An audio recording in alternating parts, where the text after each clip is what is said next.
Hello, all, and welcome to the very first episode of a brand new hockey podcast, Point to Point. My name is Liam Gotimer. Alongside me is my co-host and good friend, Michael Shades Sparacino. Shades, thanks for being here. It's episode one, baby. Thank you for having me be a part of this. I mean, we already do one podcast together. Why not do two, right? Let's talk about it. We do the Pucks and Brews podcast together. Where can fans go and watch and listen to Pucks and Brews, our other podcast?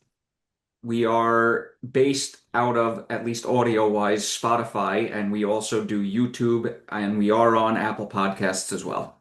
So anywhere you can get your podcasts, that's where you can find Pucks and Brews, and you can find it in video version as well. So if you want to see our smiling faces, you can do that. But this will be an audio only podcast. This is episode one of Point to Point and Shades. How about the slate of topics we have to discuss on episode one? I promise I didn't forecast this intentionally. I didn't call the NHL GMs and tell them, hey, you really got to start making some moves here this week because Go Time's starting his podcast with Shades. Oh, yeah, you definitely called them up, and at least, with Ottawa's GM, you were just like, hey, man, I need you to do something here. Like, we got to start off with a bang this episode. I didn't call Ottawa's GM. I called one person, Brady Tkachuk, and he got it done. But let's talk exactly about that first and foremost, Shades, because the blockbuster came down and Brady Tkachuk, he finally got moved. The captain of the Ottawa Senators traded to the Florida Panthers because, of course, the rich get a little bit richer. Brady gets to play with Matthew, and there is a lot to this deal. But Oh, before yeah. we go into the inner workings of it, just on the surface, Shades, you see Brady Tkachuk get traded. What's going through your mind, man? Well, first off, this wasn't even, or this was probably the start of just a chaotic couple days, especially in terms of first round picks getting traded, let alone high value names just flying all over the place. So, like, we went into this week going, all right, the draft, let's see what happens. And then all of a sudden, bang, bang, bang, bang, bang. It's just like, wow. All right, haven't seen this many first round picks traded since pretty much probably the trade deadline going into 2017 or 2018. Shades, it seemed like this Brady Tkachuk trade really opened the floodgates. A superstar player gets moved, and then, like you mentioned, we see first round picks getting moved like we really haven't seen in the last 7 to 10 years. It's been quite a while since we've had this much movement at this time of the year with this many impact players, I'd say. But let's get into the weeds of it. Brady Tkachuk traded to the Florida Panthers by the Ottawa Senators on Sunday for the number 9 and number 25 overall pick in the 2026 NHL Draft, another first round pick in the 2029 NHL Draft, and a second Which round is pick, conditionally top 10 protected. which is conditionally top 10 protected. Good note there, Shades. And a second round pick in the 2027 NHL Draft. The number 25 selection, the aforementioned number 25 pick, was acquired by the Panthers earlier Sunday as a part of the deal with the Seattle Kraken for forward Mackie Samoskevich. This is a big deal. Brady Tkachuk gets moved. He's obviously a big name, but when you look at his statistics on paper and you look at this return, looks maybe a little bit lopsided. How do you view it? Well, the initial shock of seeing three first round picks straight up plus a second round pick being traded back, that raised eyebrows a little bit because you almost never see that happen. I mean, a straight up offer sheet, if he would have been a restricted free agent, would have been 4 years of first round picks. The fact that they were able to, get as much back as they did, period, for a guy that's really only been a point per game player once and still shockingly does not have a 40 goal season under his belt.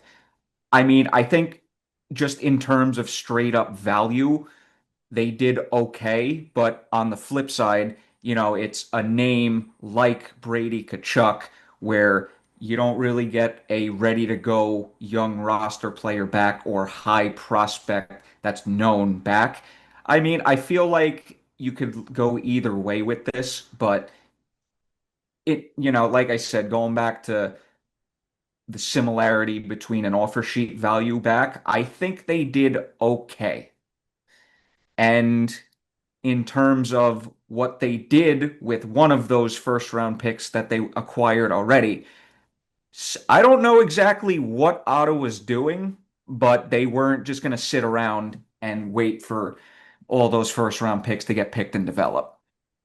There is so much to this, Shades, and I want to mention that the premise of Point to Point is not only to discuss hockey, but to do it in a little bit of a consolidated fashion, not really to go too long. But with this topic, we may need to have to double down a little bit. Brady Tkachuk, he is the captain, was the captain of the Ottawa Senators. So I think there's going to be a little bit of a tax when you trade a captain within your division.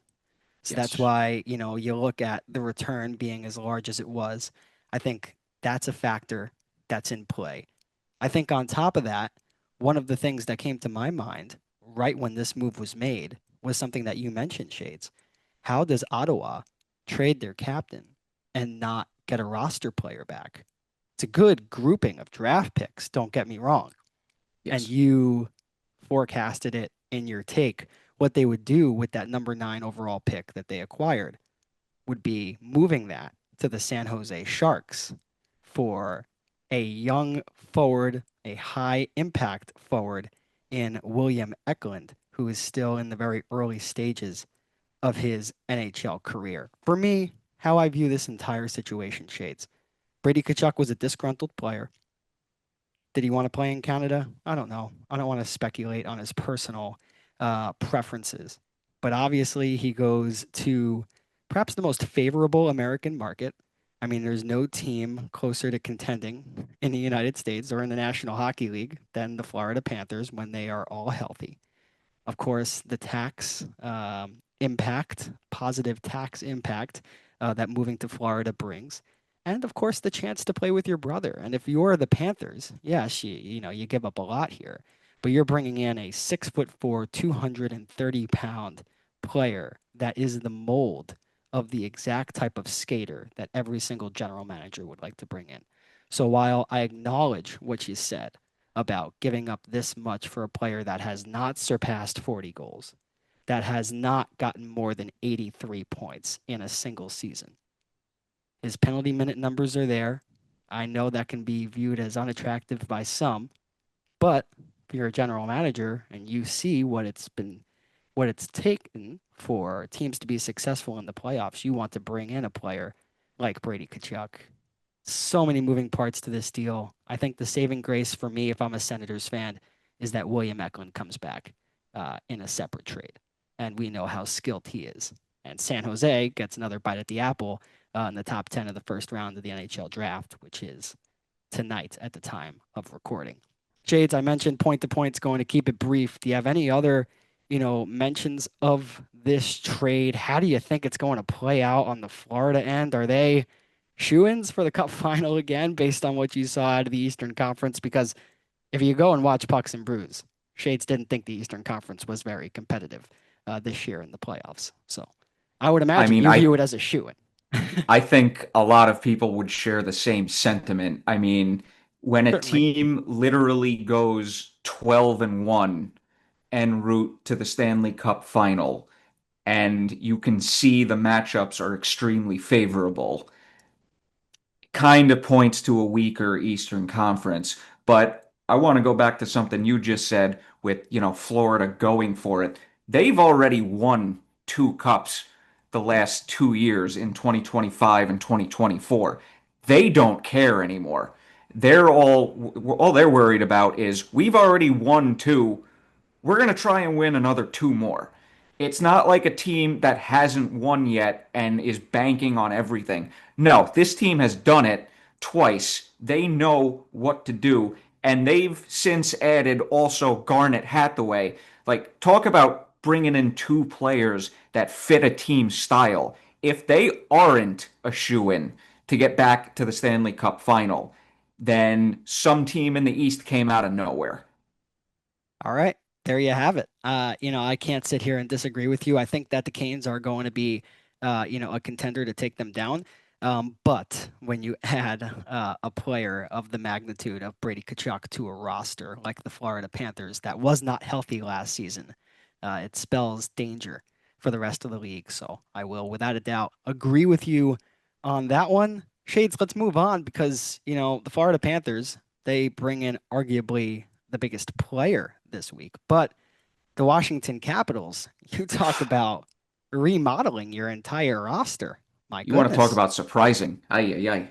We have three topics for one team with the Washington Capitals, and let's start off, Shades, with Alex Tuck being brought in a blockbuster 8-year sign and trade with the Buffalo Sabres. Shades, I don't like using Jesus' name in vain, but proud Catholic here. But you had quite a reaction to this. It's 8 years, $10.5 million per season for Alex Tuck in Washington.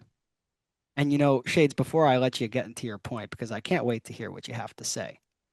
You just touched on the fact that Brady Tkachuk has never had a season with more than 40 goals, 37 goals to be exact. Alex Tuck has never surpassed 70 points. And he's now making $10.5 million for the next 8 years. And I do not want to take I anything have to away. correct you. Do you? I do have to Oh, correct you. yes, he did have a 79 Back point in season. 2022, 2023, he did have 36 goals and 79 points, but he has not surpassed the 70, excuse me, he hasn't surpassed the 67 point mark a second time since then. My apologies for that mistake. He has not surpassed 80 points in a single season in his career. Of course, 2022-23, 36 goals, 43 assists. That's as good as it's gotten for Alex Tuck. 36 is where he's topped out in goals in a single season. So Shades, walk me through this one. I like the player.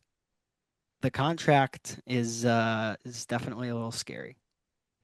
Oh, absolutely. I mean, just in terms of a straight up trade, I actually think that this was a good get for for Washington, because they only had to give up David Camp, who's a bottom six center, and a third round pick. I think that's somewhat of a steal. But then I looked at the contract, and as you stated, my reaction in our little group chat, in all caps, one message, Jesus. The second message, Christ. And the third message, you might as well throw the H in there Yeah. because this contract for, like you just said, guys, 170-point season over his career, never a 40 goal scorer. I don't think that contract is going to age well at all unless Tuck gets matched up very well and has the right line mates in Washington to the point where he can top both of those milestones. But it's for a 30-year-old to get 10.5 million for 8 years, knowing both of those two tidbits of information that we just mentioned. I don't think this contract is going to age well at all. Let's give Alex Tuck the benefit of the doubt for just a moment. He was a big catalyst for the Buffalo Sabres turnaround this past season. 33 goals. He matched that with 33 helpers, 66 points, which is about where he's been throughout his career, but 7 points in 13 playoff games. This is a guy who provided veteran leadership. Again, that playoff experience. It's easy to forget how impactful Alex Tuck was in his first, 3, 4 years in the NHL outside of his short stint to begin his NHL career with Minnesota, how impactful he was in the playoffs with the Vegas Golden Knights. So if you're the Washington Capitals, you're a team that wants to get over the hump and wants to elevate their grouping of young talent to get to the next level. Alex Tuck is a player that you want to bring in. And 8 years, That's the going rate for the top free agent forward on the market. If you want to get the player, you have to shell out the years and you have to provide that security to stick around in one spot. 10.5 million is kind of what gets me. But Washington is a team that has handled their assets extremely well over the last several years. They've put themselves in position to go after a big fish, and now they've got it. And Shades, they don't only have they don't only have one big fish. Well, they went out and acquired another. Before we move on to their next move, any last thoughts on Tuck going to Washington here? I mean, I love the player pickup, but I will stick with it. I hate the contract extension. And we're going to lead right into it, like you just said. Love the other player pickup in Jordan Kyrou from St. Louis. Love it. All right, let's talk about the trade. The Blues, of course, trading away Jordan Kyrou, who was their top forward, you could argue, outside of Robert Thomas, to the Washington Capitals in exchange for Connor McMichael, Milton Gastrin, and the number 16 overall selection in the 2026 NHL Draft. Shades, I have to disagree with you on this one. While I like the player in Jordan Kyrou, he's a player that's been available for a while, and you have moved, if you're the Washington Capitals, a forward with as much promise, if not more promise, in Connor McMichael and the number 16 overall pick in what is a deep draft this year, and a prospect in Milton Gastrin. Admittedly, I don't know much about him. For me, this is a lot to give up for Jordan Kyrou, a player that I would imagine many league officials, general managers around the National Hockey League were aware of his availability. And to walk away with a player that may be better than Kyrou, a prospect, and a first round draft pick, if you're St. Louis, wow, it's a tidy bit of business. Well done if you're the Blues. I We have mean, four I picks in the first round now. Four picks. yeah, I mean, I'll circle back to that in a second, but in terms of I mean, you and I are kind of on different sides of the spectrum here in terms of what bringing Kyrou in is going to do for the Capitals. There's only a 3-year age difference between McMichael and Kyrou, and the point production from Kyrou through his first 4 seasons, or I should say, first 4 full seasons, to put it into better context, is way ahead of what Connor McMichael was bringing to Washington. So I'm leaning more towards this is a good acquisition for Washington. Now, granted, they did give up a little bit, but when you look more into the point production between the two players, I don't want to say that this is an L for Washington because I think they're walking away with the best player from the trade. But at the same time, is St. Louis getting a good return? I also do believe that's true. Fair.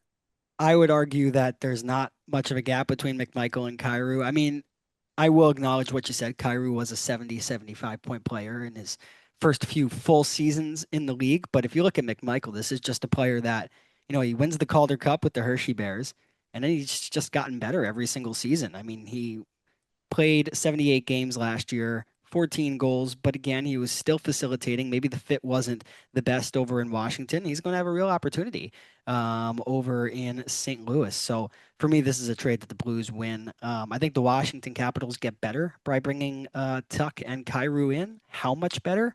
I don't necessarily know.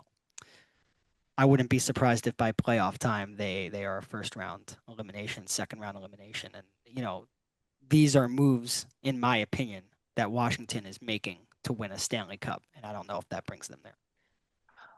Well, if we're looking at the trajectory of Washington the last couple of years, obviously, back in 2018, when they finally reached the conference final and then went on to the Stanley Cup final and went on to lift the cup, they were first round exits, I think, the next 3 years.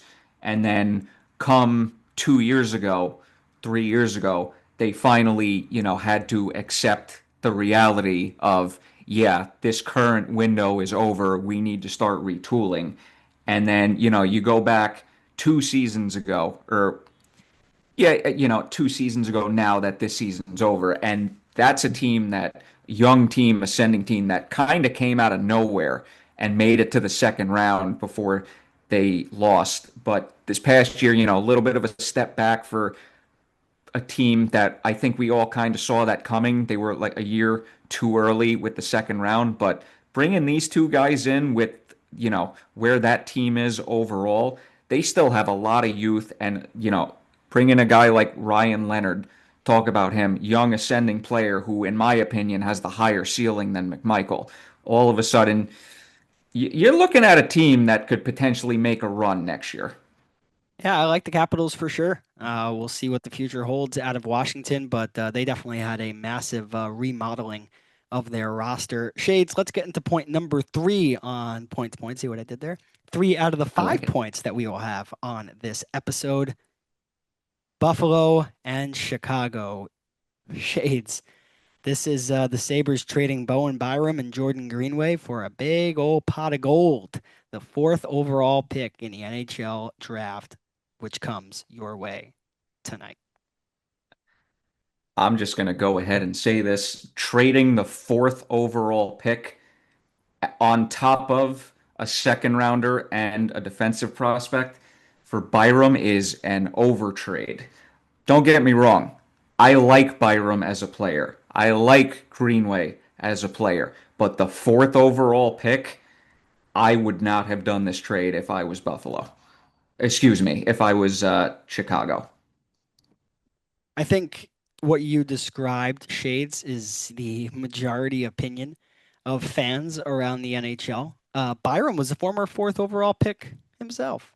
By the Colorado Avalanche in the 2019 NHL entry draft. And he goes to Colorado. He's stuck behind Cale Makar and, of course, his greatness over there on the blue line.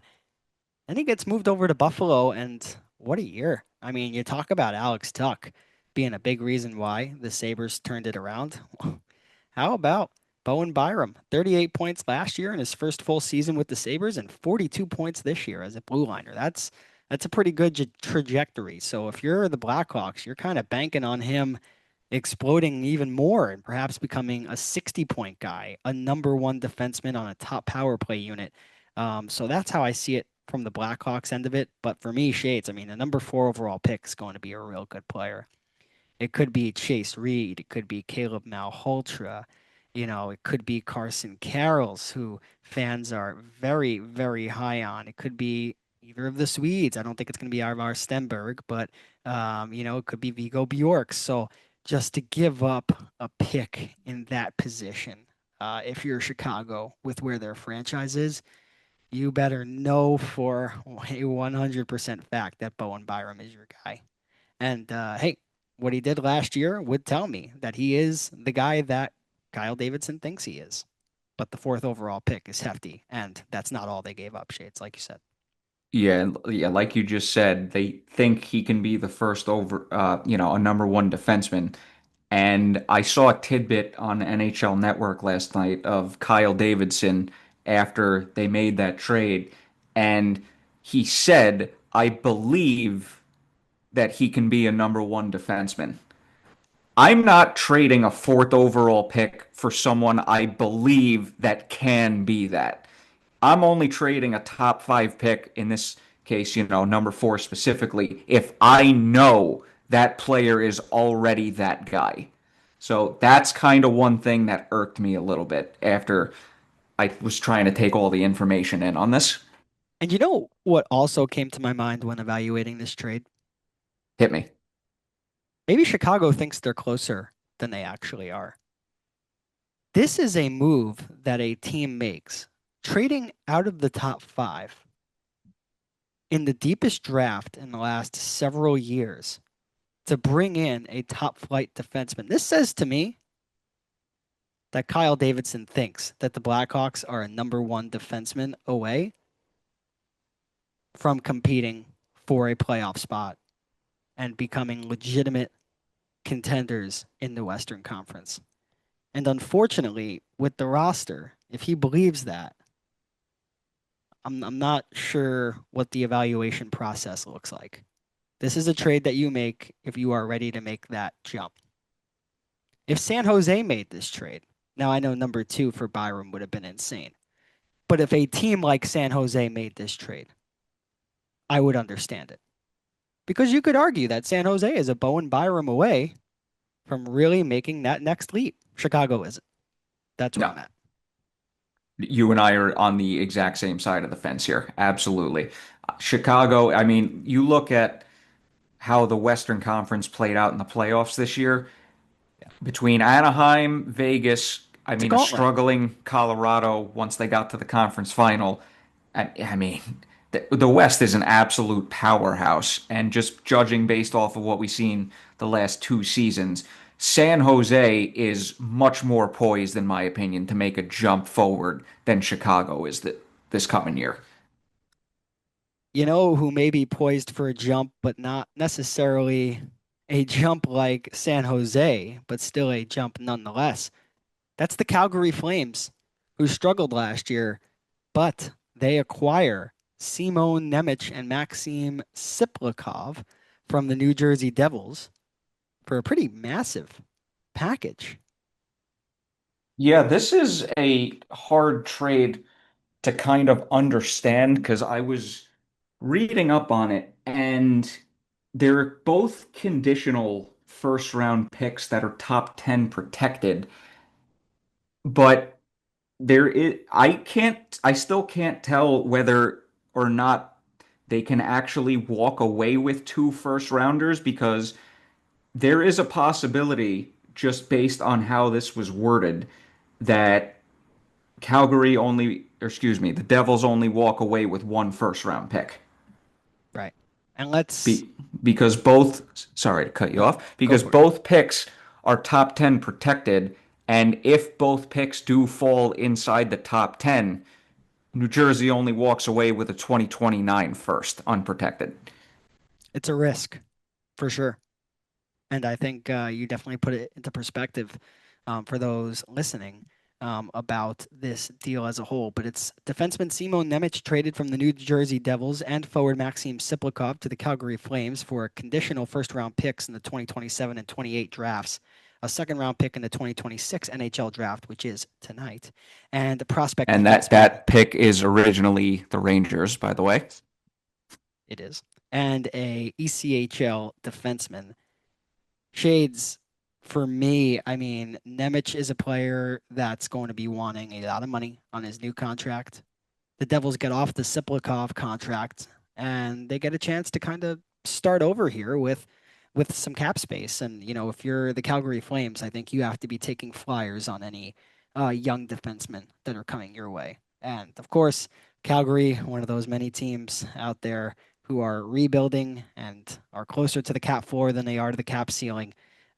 So they can afford to pay Simon Nemec what he's looking for and take a little bit of a gamble on a player who's still in the early stages of his NHL career. I like Simon Nemec a lot. The jury's still out on how good he is defensively, but offensively, he's pretty dynamic and worth the number two overall pick and worth what Calgary gave up if he can blossom. But, it goes back to what you said about Byram, right? And I agree with you. I would only give up this high draft capital for a player that I know is going to make an impact, not a player that I think is going to make an impact. And Byram, although two very good seasons in a row, he's no sure thing, and neither is Simon Nemec. Yeah, I kind of agree with you there, but I mean, don't forget, Calgary at the deadline traded Rasmus Anderson, and if you're looking at this trade straight up, this is pretty much a trade to try and replace him immediately. Yeah, So I can't really fault them for this. yeah, neither can I. And again, a lot of upside with Nemec. So it's something worth looking at. Shades, we have 7 minutes left to go, and we have one topic remaining. The 2026 NHL Draft is tonight. Gavin Yeah. McKenna is up for grabs. He is who is thought to be the number one overall pick. The Leafs have that selection. Shades, let's start with Gavin. It's a no-brainer, right? If you're the Maple Leafs and John Chayka. Just judging from what all of the top analysts and everyone are saying, this is a slam dunk for McKenna at one. All right, there you go. But after McKenna, then things get a little bit interesting, don't they? Oh, absolutely. Because I'm just going based in terms of order on a mock draft on ESPN.com. Ivar Stenberg from the SHL, I mean, this is arguably the best prospect to come out of the SHL in their specific draft year, at least from a point production standpoint, since the Sedin twins. I think they're the only Yep. two ahead of them in terms of point production in their draft year. And then you mentioned a couple of these guys earlier. Chase Reed, Albert Smiths, you know, Keaton Verhoff. All of these guys on the defensive side are in play from number three on. I mean, Vancouver could also go, Manny Malhotra's son Caleb, but that could be a conflict of interest. So I'm not sure if they actually will go that route.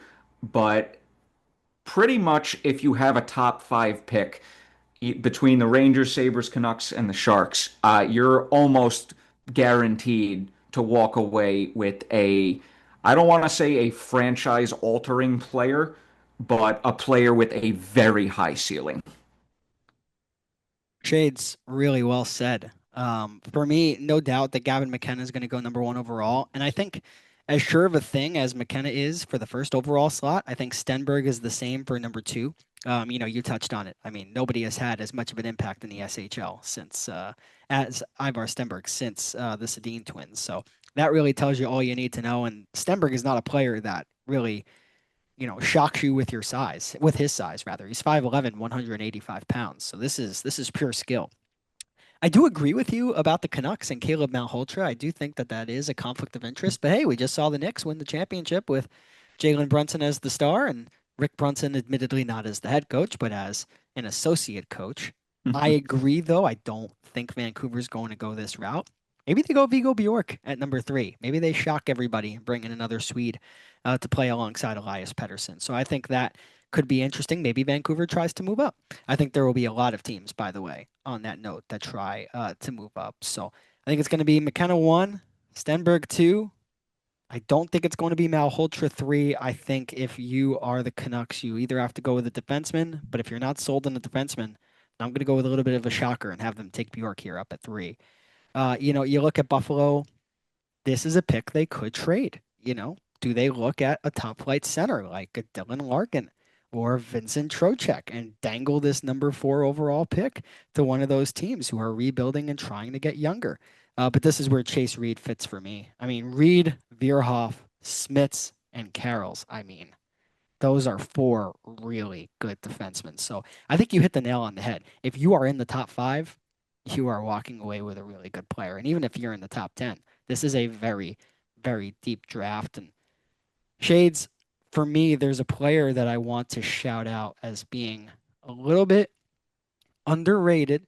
And, if we look at this draft a few years from now, I think that this player could make quite a big impact down the road. Now, I think this is a player that is going to go a little bit earlier than he is going to go later. But Wyatt Cullen has been playing with USA Hockey. He's Matt Cullen's son. He's not the biggest. He's 6'1". He's grown a lot over the last few years.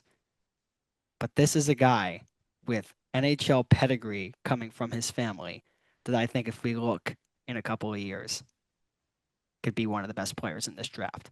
I don't know if you remember Shades, but when me and you were really rocking with the Rangers in the playoffs and the Penguins were coming to MSG and facing us year after year, Matt Cullen was pretty good. I remember a couple of back breakers that he scored against our squad. Yeah, I mean, something you just said, not the biggest kid, but he's got a lot of skill. To this day, still think that a lot of GMs fall into that trap of they want to choose size over skill, and you do see a lot that does come back to bite them in the ass. Because, hey, Patrick Kane was only like what, 5'8", 5'9", 5'10", as a first overall pick, and he's going in the Hall of Fame. Cole Caulfield, if you want a modern example, I think he definitely fits that bill as well. So the 2026 NHL draft is tonight. Shades, this has been episode 1 of Point to Point. I would like to thank you so much for joining me. No, thank you, sir. I mean, it's great to do, a second podcast with you. Of course, and Pucks and Brews will have a new episode out here soon. You can listen to Point wherever you get your podcast. But until next time, for Michael Shades Sparacino, my name is Liam Gotimer Gotimer. Stay safe, stay well, and as always, let's do that hockey.